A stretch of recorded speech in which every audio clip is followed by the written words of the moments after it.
விஜய் காவேரியையும் அம்மாவையும் கூட்டிகிட்டு வீட்டுக்கே வந்துடுறாரு. அதை பார்த்தோன்னா அன்புக்கு அப்படியே தூக்கி வாரி போடுது. இவளுக்கு நம்ம காலையில் தானே சாரதாட்ட பேசி அவ்வளோ தூரம் சொல்லிட்டு இருந்தோம், எங்கே போய் பார்த்தான்னு தெரியலையே, எதேச்சி அப்படின்னு சொல்லிட்டு எல்லாருமே அப்படியே ஒருத்தர் பார்த்து ஷாக் ஆகுறாங்க. தாத்தாவும் அப்படி ஷாக்காகி பார்த்து நின்றுட்டே இருக்காரு. என்ன எல்லாத்துக்கும் வந்துட்டு எப்படி காவேரி உயிரோட வந்தான்னு சொல்லிட்டு அப்படி ஷாக்காக இருக்கா. அவள் இறந்துருந்தா தானே உயிரோட வர்றதுக்கு திரும்ப அப்படின்னு நீங்கள் நினைக்கலாம். அவள் இறக்கவே இல்லையே, அவள் தானே நல்லா தானே இருக்கா, எல்லாரும் சேர்ந்து என் தலையில் மிளகா அரைச்சிட்டிங்கல்ல அப்படின்னு சொல்லிட்டு பேசுகிறாங்க.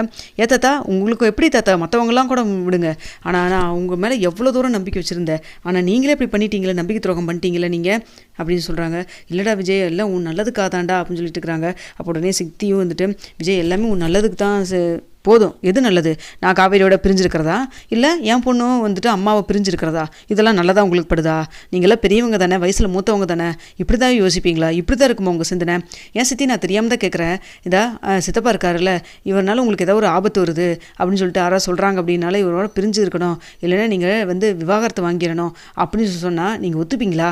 டே என்னடா விஜய் இப்படி பேசுகிற, சொல்ல கேட்குறேன், நான் ஒரு பேச்சுக்கு தான் கேட்குறேன், அது எப்படி அப்போ தெரியுதுல்ல, நீங்கள் கல்யாணம் ஆனவங்க தானே, நீங்கள் மட்டும் சித்தப்பாவை பிரிஞ்ச எக்காரணத்தை கொண்டு எந்த விஷயம் வந்தாலும் பிரிஞ்சு வாழ மாட்டீங்க, கஷ்டமோ நஷ்டமோ கூட தானே வாழ்வீங்க, அப்படி தானே எல்லாத்துக்கும் இருக்கும். அதே போல் தானே ஏன் காவேரி என் கூட இருக்கிறப்போ என்ன கஷ்டம் வந்தாலும், என்ன அந்த பசுபதினால பிரச்சனை வருந்தாலும் நீங்கள் யோசிச்சு இப்படி பிரிச்சிருக்கீங்க, அப்படி தானே, பசுபதினால எத்தனை நாள் பிரச்சனை வந்துடும் சொல்லுங்கள் பார்க்கல, 1 வருஷம் 2 வருஷம், ஆனால் இப்போ 5 வருஷமாக நாங்கள் பிரிஞ்சிருந்தோமே, இப்போ நீங்கள் பிரித்து வச்சதுனால என் பாப்பா அம்மு இத்தனை நாள் அம்மாவோடைய பாசமே இல்லாமல் இருந்துட்டாலே, இதுக்கெல்லாம் நீங்கள் என்ன பதில் சொல்ல போகிறீங்க.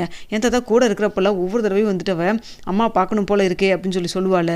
அப்போ எனக்கு எப்படி தெரியுமா இருக்கும், உயிர் போய் வரும், அவ்வளோ தூரம் வேதனையாக இருக்கும். இதெல்லாம் நீங்கள் பார்த்துக்கிட்டு தானே இருந்தீங்க, அப்படி இருந்தும் கூட உங்களுக்கு அவன் இப்படி காவேரி உயிரோட தான் இருக்காடா, நான் தெரியாமல் இப்படி சொல்லிட்டேன்னு சொல்லி கூட உங்களால் உங்களுடைய தப்பை உணர்ந்து என்கிட்ட பேச முடியல, சொல்லுங்கள் தாத்தா அப்படின்னு சொல்கிறாங்க. விஜய் இங்கே வரு, நீ சொல்கிறதெல்லாம் நியாயமான பேச்சு தான், இல்லைனாலும் சொல்ல, ஆனால் நீயே சொல்லிட்ட பற்றியா, பசுபதினால பிரச்சனை வந்துடும், மறுபடியும் உன் உயிருக்கு ஏதாவது ஆபத்து வந்துடும், நீ நல்லா இருக்கணும் அப்படிங்கிறக்காக தான், நல்லா இருந்தால் ஆரோக்கியமாக நல்லா இருந்தால் போதுமா, மற்றபடி வந்துட்டு சந்தோஷமாக வாழ வேண்டாமா, என் பொண்டாட்டி கூட நான் வாழ வேண்டாமா, என் பொண்ணு பொண்டாட்டி எல்லாம் ஒன்றா வச்சு நான் ஒரு குடும்பமாக வாழ வேண்டாமா, சொல்லுங்கள், இதுக்கு நான் என்ன எதுக்காக இப்போ நான் வாழ்ந்துட்டுருக்கேன், அம்மா மட்டும் இல்லாமல் இருந்தால் இந்நேரம் என் லைஃப் என்றைக்கோ முடிஞ்சிருந்துருக்கும், அப்படி தானே. இதில் வேறு அத்தைக்கிட்ட சொல்லியிருக்கீங்க, எனக்கு ரொம்ப முடியாமல் இருக்குது, சீரியஸாக இருக்குது, எனக்கு ஏதாவது ஆயிரும் அப்படின்னு சொல்லிட்டு அவங்களும் நம்பிட்டு இருந்துருக்குறாங்க. இத்தனை நாளாக நான் உயிரோடு இருக்கேனா இல்லையான்னு கூட அவங்களுக்கு தெரியல, அவ்வளோ தூரம் வந்துட்டு இங்கே போய் சொல்லியிருக்கீங்க, என்கிட்டையும் வந்துட்டு காவேரி தவறிட்டான்னு போய் சொல்லியிருக்கீங்க, இதெல்லாம் எதுக்காக தாத்தா, இப்படிலாம் நீங்கள் பண்ணுவீங்க நான் நினைக்கவே இல்லை அப்படின்னு சொல்லி பேசிகிட்டு இருக்கிறாங்க. பேசிகிட்டு இருக்கிறப்ப வந்துட்டு, இங்கே பாரு, தேவையில்லாமல் போட்டு மனசை போட்டு குழப்பிட்டு இருக்காத, ஏம்மா எத்தனை தடவை சொன்னாலும் உங்களுக்கெல்லாம் புரியாதாம்மா, எதுக்குமா மறுபடியும் வந்து விஜயோட வாழணும்னு நினைக்கிறேன், மறுபடியும் எதுக்கு பிரச்சனை கொண்டு வரவா அப்படின்னு சொல்கிறாங்க. இல்லை நான் அப்படின்னு சொல்லிட்டு, இங்கே பாருங்கள், எதாக இருந்தாலும் வந்துட்டு என்கிட்ட பேசுங்க, அவளுக்கு பழசு எல்லாமே மறந்துருச்சு, அவள் என் கூட வாழ்கிறப்ப தான் நீ கொஞ்சம் கொஞ்சமாக அவளுக்கு ஞாபகமே வரும், எல்லா அத்தைகிட்டலாம் பார்த்து பேசிட்டு தான் நான் வந்திருக்கேன், இவ்வளோ நாள் என்ன நடந்தது அப்படிங்கிறத அவங்க 5 வருஷத்துக்கு முன்னாடி எந்த சூழ்நிலையில் என் பொண்ணையும் காவேரியும் அங்கே அழைச்சிட்டு போய் பொண்ணை இங்கே விட்டுட்டு போனாங்கிற எல்லா விஷயத்தையும் சொல்லிட்டாங்க. பாட்டி உயிரோடு இருந்திருந்தா அவங்ககிட்ட எல்லாத்தையும் நான் கேட்டிருப்பேன், இது அத்தனைக்கும் பாட்டி தான் அவங்களுக்கு நான் எல்லாம் பண்ணிவிட்டு நிம்மதியாக கண்ணை மூடி போய் சேர்ந்துட்டாங்க, நான் தானே இப்போ கஷ்டப்பட்டுட்டு இருக்கிறேன், இனிமேல் நான் வந்துட்டு காவேரி ஒரு நிமிஷம் கூட நான் வந்து தனியாக பிரிஞ்சு இருக்க போகிறது கிடையாது, நான் இங்கே இருந்தால் தானே, எப்படி அந்த ஊர்லேருந்து இங்கே வந்தால் தான் எல்லாத்தையும் மறப்புன்னு சொல்லிட்டு அங்கே சென்னையிலேருந்து இங்கே கூட்டிகிட்டு வந்து இங்கே காஞ்சிபுரத்துக்கு, இனிமேல் நான் எதுக்கு இங்கே இருக்க போகிறேன், உங்களோட இருக்க போகிறேன், யாருக்குமே தெரியாத இடத்துக்கு நான் வந்து காவேரியை கூட்டிகிட்டு நானும் அம்மாவும் கிளம்ப போகத்தான் போகிறோம் 3 பேரும், அதுக்கப்புறம் நீங்கள் என்ன வேணால் பண்ணிக்கிங்க அப்படின்னு சொல்கிறாங்க. டே விஜய், என்னடா விஜய் இப்படி பேசுகிற, நீயே உனக்காக தாண்டா நான் இருக்கேன் அப்படின்னு சொல்கிறாங்க. போதும் தாத்தா, நீங்கள் எனக்காக பண்ணதும் போதும், எனக்காக இருந்ததும் போதும், நீங்கள் இதுக்கு மேலே நான் வந்துட்டு உங்கள்கிட்ட எதுவும் பேச தயாராக இல்லை அப்படின்னு சொல்கிறாங்க. இதை பார்த்துருக்க சித்தி, டே வயசுக்கு மூத்தவருடா, வயசான காலத்தில் ஏன்டா அப்படி கஷ்டப்படுத்துகிற அப்படின்னு சொல்கிறாங்க. ஏன் நீங்கள் எனக்கு இதை வாழ வேண்டிய வயசில் என்னை கஷ்டப்படுத்தி பார்க்கலையே, நீங்கள் இதுக்கு மேலே நான் எதுவும் பேச தயாராக இல்லை, ஆனால் யாரை வேணால் மன்னிப்பேன், கண்டிப்பாக இந்த தாத்தாவை நான் மன்னிக்கவே போகிறதில்ல அப்படின்னு சொல்லிட்டு இருக்கிறாங்க. நான் பாட்டியை விட தாத்தா மேலே தான் அவ்வளோ தூரம் நம்பிக்கை வச்சுருந்தேன், தாத்தா தான் இல்லை உண்மையை சொல்லிடுவார், என்கிட்ட எதையும் மறைக்க மாட்டார்னு நினச்சேன், அதனால தான் அவ்வளோ தூரம் வந்துட்டு காவேரி இப்படி தவிர்த்துன்னு சொன்னப்போ கூட நான் வந்துட்டு அதனால் உண்மையாக தான் இருக்குன்னு சொல்லிட்டு இந்த நிமிஷம் வரைக்கும் நான் காவேரி பார்க்குறக்கு முன்னாடி இருந்த வரைக்கும் நான் வந்துட்டு அவ்வளோ தூரம் நான் நம்பிக்கையாக இருந்தேன். ஆனால் வந்துட்டு இப்போ எனக்கு ஒரு பக்கம் காவேரி எனக்கு கிடச்சிட்டான்னு ஒரு பக்கம் சந்தோஷம் இருந்தாலும், கூடவே இருந்துட்டு என் தாத்தா அப்படி பண்ணிட்டான்னு சொல்லிட்டு வருத்தம் எனக்கு ஒரு பக்கம் இருக்கத்தான் செய்யுது. இருந்தாலும் பரவாயில்ல, இனிமேலாவது அம்மாவும் காவேரியும் ஒன்றா இருக்கட்டும், அம்மா பிள்ளையே பிரித்த பாவமெல்லாம் உங்களையே சேரட்டும் அப்படின்னு சொல்லி பேசிகிட்டு இருக்கிறாங்க. அப்போ வந்துட்டு சாரதாவும் பின்னாடி வந்துடுறாங்க. சாரதா பார்த்து பார்த்தோன்னே, ஏம்மா காலையில் தானே உன்னை பார்த்து நான் பேசிட்டு வந்தேன், இப்போ ரொம்ப சந்தோஷமா, அப்போ பிளான் பண்ணி தான் அம்மாவும் பொண்ணு இங்கே வந்திருக்கீங்க அப்படித்தானே அப்படின்னு சொல்கிறாங்க. இங்கே பாருங்க ஐயா, நீங்கள் இங்கே இருக்கிற விஷயமெல்லாம் எனக்கு தெரியவே தெரியாது. காலையில் கூட வந்துட்டு இங்கே தான் வெளிநாட்டில் இருக்காங்க பசங்க பொண்ணெல்லாம் அப்படின்னு சொன்னப்போ கூட நான் அதெல்லாம் உண்மையை தான் நம்பிட்டு இருந்தேன் நான். ஆனால் நீங்கள் இப்படி என்கிட்ட மறுபடியும் போய் தான் பேசியிருக்கீங்கிறது எனக்கு இப்போ தான் தெரிய வந்துச்சு. திடீர்னு பார்த்தா காவேரி அழைச்சிக்கிட்டு விஜய் தம்பி வந்து ஹாலிங் பில் அடிச்சு நின்றுட்டு இருந்தார். எனக்கு ஒன்றுமே புரியல, எப்படி பார்த்தா என்ன ஒன்றுமே புரியல. அப்புறம் தான் தெரிஞ்சது அம்முக்கு அடிபட்டுருக்குன்னு சொல்லிட்டு காவேரி கால் பண்ணியிருக்காங்க.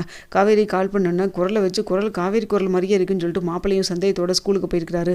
அங்கே போய் பார்த்தா கடைசியில் காவேரி அம்மு அழைச்சிட்டு காவேரி வந்திருக்கா. காவேரி பார்த்தோன்னே தான் விஜய்க்கு வந்துட்டு என்னடா நம்ம காவேரியை தான் சொல்லிட்டு அவ்வளோ தூரம் ஷாக் ஆயிருக்காங்க. ஆனால் காவேரிக்கோ வந்துட்டு விஜய் பார்த்தோன்னே அவ்வளோலாம் ஞாபகம் இல்லை. அவள் நினச்சிருக்கா அவளுக்கு கனவு வந்துட்டே இருந்திருக்கு. அந்த கனவுல விஜய் வந்திருக்கா, நீங்கள் எல்லாருமே வந்திருக்கீங்க, கனவுல பார்த்தவரை தான் நம்ம நேரில் பார்க்குறோன்னு சொல்லிட்டு நேற்று கூட என்கிட்ட சொல்லிட்டு இருந்தா. ஆனால் அது வந்துட்டு இவளுடைய புருஷன்தான் சொல்லிட்டு அவளுக்கும் தெரியல. அவள் கனவுல பார்த்தது வந்துட்டு விஜய் மாப்பிள்ளை தாங்கிறது எனக்கும் தெரியல. கடைசியில் காலம் பார்த்தீங்களா, நீங்கள் என்ன தான் பிரித்து வைக்கணும்னு நினச்சிங்கனாலும் இவங்களுடைய கல்யாணம் நம்ம யாருமே வந்து யோசிச்சோ இல்லை பிளான் பண்ணியோ பண்ணி வைக்கல. அவங்களுடைய பாண்டு கல்யாணம்னு ஆரம்பிச்சது, கடைசியில் உண்மையாலுமே 2 பேரும் சேர்ந்துட்டாங்க. அதுக்கப்புறம் நீங்கள் பிரித்து வைக்கணும்னு பிரிச்சும் வச்சோம். 5 வருஷமாக பிரிஞ்சுருந்தாங்க. இப்போவும் பார்த்தீங்கன்னா இயற்கையாகவே வந்து அவங்க கடவுளுடைய புண்ணியத்தில் 2 பேரும் சேர்ந்துட்டாங்க. இனிமேல் ஐயா இங்கே பாருங்கள், நீங்கள் என்ன சொன்னாலும் சரி என்ன பண்ணாலும் சரி, இனிமேல் நான் எக்காரணத்தை கொண்டு என் பொண்ணை வந்துட்டு நான் பிரித்து கூட்டிகிட்டு போக நான் தயாராகவும் இல்லை. காவேரி மாப்பிள்ளை ஒன்றா சேர்ந்து வாழத்தான் போகிறாங்க, அதுக்கு நான் ஃபுல் சப்போர்ட் பண்ணத்தான் போகிறேன் அப்படின்னு சொல்லிட்டு இருக்கிறாங்க. என்ன சாரதா, நான் வந்துட்டு வேணுன்னே பிரித்து வைக்கணும்னு நினச்சா நான் ஒரு வில்ல ரேஞ்சில் என்னை வந்து பேசுகிறீங்க அப்படின்னு சொல்லிட்டு தாத்தா பேசுகிறாங்க. நீங்கள் என்ன வேணால் சொல்லுங்க ஐயா, அவள் வந்துட்டு கூட இருந்திருந்தா அவளுக்கு ஞாபகம்லாம் வந்துருந்துருக்கும். ஆனால் அந்த பசுபதிக்காக வந்துட்டு உங்கள் பேரை வந்து பிரச்சனையில் மாட்டக்கூடாது அப்படிங்கிற ஒரே காரணத்துக்காக ஒரு குடும்பத்தையே வந்து சிதைச்சிட்டிங்கள நீங்கள். ஆனால் பாருங்களேன், சின்ன பொண்ணு அம்மு எப்போவுமே வந்து அம்மா வேணும் கேட்டுருக்கிறப்பெல்லாம் நீங்கள் பார்த்துக்கிட்டு தான் இருந்திருக்கீங்க. அப்போ கூட உங்களுக்கு வந்துட்டு உண்மையை சொல்லணும்னு தோணல இல்லை நாங்கள் என்ன பண்ணுறோம், காவேரிக்கு பழசெல்லாம் ஞாபகம் வந்துருச்சா, அவளை வந்து மறுபடியும் விஜய் மாப்பிள்ளையோட சேர்த்து வைக்கலாமா அப்படின்னு கூட நீங்கள் யோசிக்கல. ஊரையவே காலி பண்ணிட்டு வந்து இங்கே தலைமறைவாக இருந்துருக்கிறீங்க. ஆனால் நம்ம என்ன தான் நாம் பிளான் பண்ணாலும் கடவுள்னு ஒருத்தர் இருக்கிறார் பார்த்தீங்களா, அதுதான் உண்மை அப்படின்னு சொல்லிட்டு இருக்கிறாங்க. ஆனால் நான் இப்போ பெத்த பொண்ணு இல்லை, இப்படி காவேரி இப்படி ஆயிட்டாலேன்னு சொல்லிட்டு ஒவ்வொரு நாளும் பார்த்து அவன் முகத்தை பார்த்து இந்த 5 வருஷத்தில் நான் பட்ட கஷ்டம் இருக்கே எனக்கு மட்டும் தான் தெரியும். ஆனால் கடவுள் புண்ணியத்தில் மாப்பிள்ளையும் பொண்ணு மறுபடியும் மீண்டும் சேர்ந்துட்டாங்க. எனக்கு ரொம்ப சந்தோஷம்.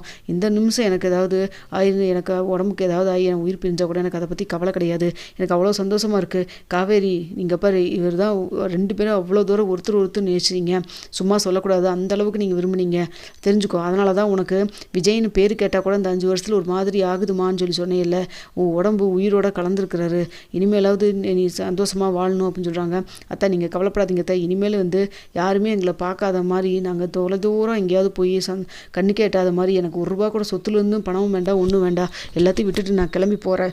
எனக்கு என் பொண்டாட்டியோட சேர்ந்து வந்து வாழ்ந்தால் எனக்கு போதும், எனக்கு பொண்ணோட சேர்ந்து வாழ்ந்தால் எனக்கு போதும், 3 பேரும் நாங்கள் ஒன்றா சந்தோஷமாக இருந்தால் எனக்கு அதுவே போதும், அது கஞ்சி கூலாக இருந்தாலும் பரவாயில்ல, என்னால் என்ன முடியுமோ அதை நான் சம்பாரித்து என் குடும்பத்தை நான் காப்பாற்றிக்கிறேன் அப்படின்னு சொல்கிறாரு. தாத்தா அந்த இப்படிலாம் சொல்லாதரா அப்படின்னு சொல்கிறாங்க. தாத்தா இனிமேல் எதாக இருந்தாலும் இது எனக்கு கால் பண்ணிடாதீங்க, நான் நம்பர் எல்லாத்தையுமே நான் மாற்றிடுவேன் அப்படின்னு சொல்லிட்டு இருக்கிறாங்க. இதை பார்த்துட்டு இருக்கிற காவேரி அதுக்கப்புறம் தான், கொஞ்சம் அமைதியாக இருங்க, வயசானவங்களை கஷ்டப்படுத்தாதீங்க அப்படின்னு சொல்கிறாங்க.